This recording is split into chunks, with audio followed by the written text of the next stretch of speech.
আমরা একটা সংবাদ সম্মেলন করেছি সংবিধান প্রসঙ্গে, সেখানে আমাদের বিস্তারিত বক্তব্য দেওয়া হয়েছে। আমরা বারবার বলছি যে দেখেন, বাংলাদেশের বর্তমান যে সংবিধান আছে, এই সংবিধানের ভিত্তিতে আমরা যে জনগণ অভ্যুত্থানটা করেছি, এই সংবিধানের ভিত্তিতে কিন্তু এই অভ্যুত্থান অবৈধ। সাংবিধানিকভাবে সরকার পরিবর্তনের বিধান হচ্ছে নির্বাচন।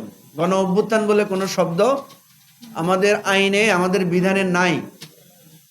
আমাদের যে মুক্তিযুদ্ধ হয়েছিল সেটা কি পাকিস্তান সংবিধান অনুসারে বৈধ?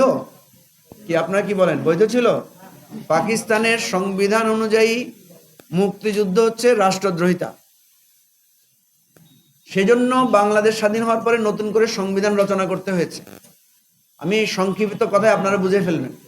যেহেতু আমাদের নির্বাচনের পথ রহিত করা হয়েছে, যেহেতু আমাদেরকে স্বাভাবিকভাবে সরকার পরিবর্তনের সব পথ বন্ধ করে দেওয়া হয়েছে, সেহেতু আমাদেরকে রাজপথে নেমে লড়াই করে রক্ত ঝরিয়ে জীবন দিয়ে এই দেশটাকে নতুন করে একটা স্বাধিকারের পথে যেতে হয়েছে। সুতরাং দেশ যেহেতু একটা রক্তক্ষয়ী সংগ্রামের মধ্য দিয়ে নতুন করে জন্ম হয়েছে, এর সংবিধানটাকেও নতুন করে লিখতে হবে।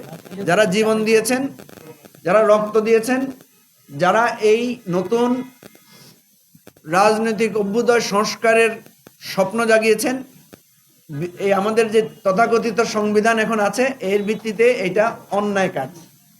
আর নতুন যে সংবিধান কথা আমরা বলছি, সেটাতে এটা হবে বাংলাদেশকে রক্ষা করার একটা সংগ্রামী কাজ। এবং যারা এই যুদ্ধ সংগ্রাম করেছেন, আপনারা, আমরা সবাই মিলে যারা করেছি, এরা সবাই এই নতুন স্বাধীনতা যুদ্ধের সংগ্রামী সৈনিক, এবং তাদেরকে সেই সম্মান এই সংবিধানে লিখিতভাবে দিতে হবে, এই দলিল দিতে হবে। এই কথাই আমরা আগেও বলেছি, এখনো বলছি।